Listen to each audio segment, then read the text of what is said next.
नमस्कार दोस्तों, GK उत्पसा YouTube channel में आपका हार्दिक स्वागत है। दोस्तों, RS mains answer writing practice series में एक और क्वेश्चन लेकर प्रस्तुत हुए हैं। और आज का जो हमारा क्वेश्चन है ये कुछ इस प्रकार है कि नवीकरणीय ऊर्जा संसाधनों को बढ़ाने में राजस्थान और भारत सरकार द्वारा किए गए प्रयासों का पर प्रकाश डालिए। तो जो नवीकरणीय ऊर्जा है हमारी, यह रिन्यूएबल एनर्जी है, उसको बढ़ाने के लिए सरकार राजस्थान सरकार और भारत सरकार द्वारा क्या प्रयास किए जा रहे हैं, क्या किए हैं, उनके बारे में हमने लिखा है। ये थोड़ा क्लियर नहीं आ रहा है, फोटो लेने में थोड़ी दिक्कत आ गई थी इस वजह से, तो उसके लिए सॉरी।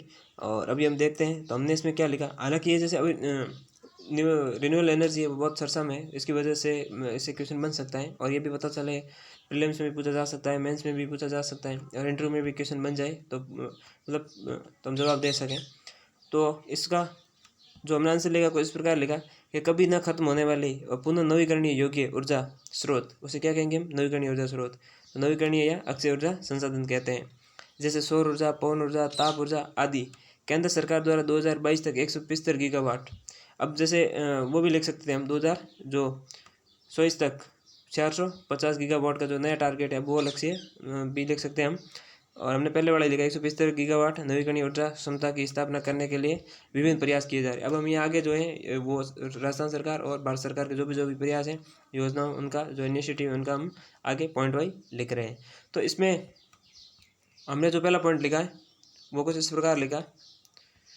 और इससे पहले हमने बता दिया कि जो सरकार का टारगेट है कि 5 गीगावाट है वो पन बिजली है, तो ये इस प्रकार हमने इसको, हालांकि ये जो इलेक्ट्रिक जो टावर है उसके रूप में ही दर्शा दिया। यहाँ 100 गीगावाट हमने कर दी, जो वहाँ हमने देखा था कि 175 गीगावाट है उसको अलग अलग किस में बांटा गया। तो 100 गीगावाट सौर ऊर्जा है, 60 गीगावाट पवन ऊर्जा है, 10 गीगावाट है बायो ऊर्जा है, बायोमास एनर्जी है, और 5 गीगावाट है वो पन बिजली और अन्य जो भी ऊर्जा है वो सब इसमें आ जाएगी।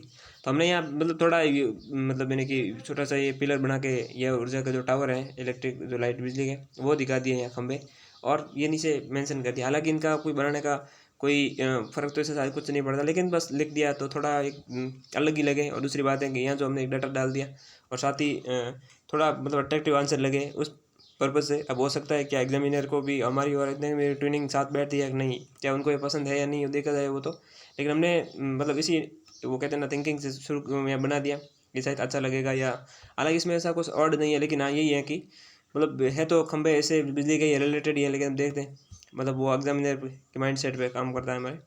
तो ये हमने लिखा पहला, अंतर्राष्ट्रीय सौर संगठन ISA का हमने यहाँ जिक्र करते हुए लिख दिया कि वैश्विक स्तर पर स्वच्छ या ग्रीन ऊर्जा उत्पादन व ऊर्जा सुरक्षा के लिए COP21 के दौरान भारत में फ्रांस की पहल से कर्क एवं मकर रेखा के मध्य अवस्थित 125 देशों का संगठन है जो सौर ऊर्जा को बढ़ावा देने में सहमत हुआ है और सहमत हुए। अब इसमें और भी देश बढ़ रहे हैं।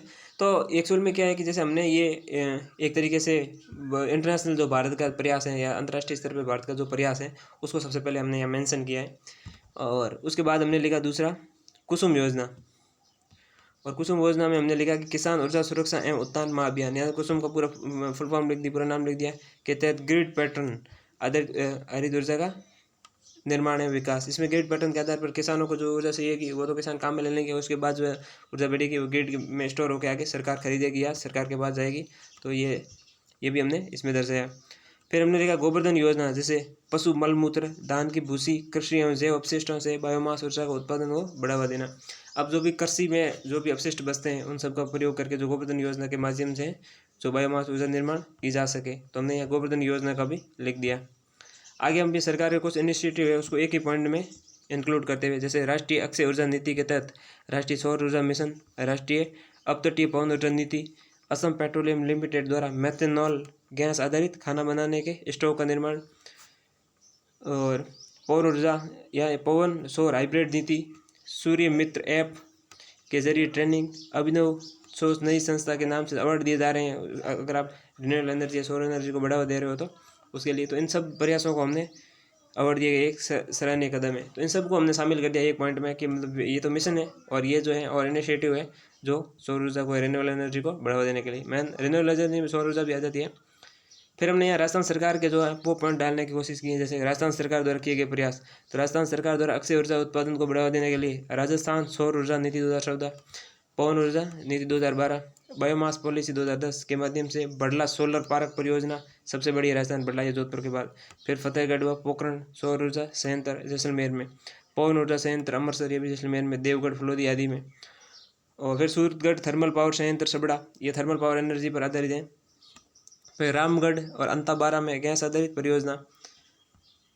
और वर्तमान में अक्षय ऊर्जा के लक्ष्य को प्राप्त करने के प्रयास किए जा रहे हैं। तो देखो हमने इसमें जो अगले पॉइंट में है सब एक ही में शामिल कर दिया, हालांकि इसमें अलग अलग लिखा हो तो अच्छा रहता, फिर भी हमने राजस्थान सरकार के जो इनिशिएटिव थे वो सब एक साथ ही लिख दिए।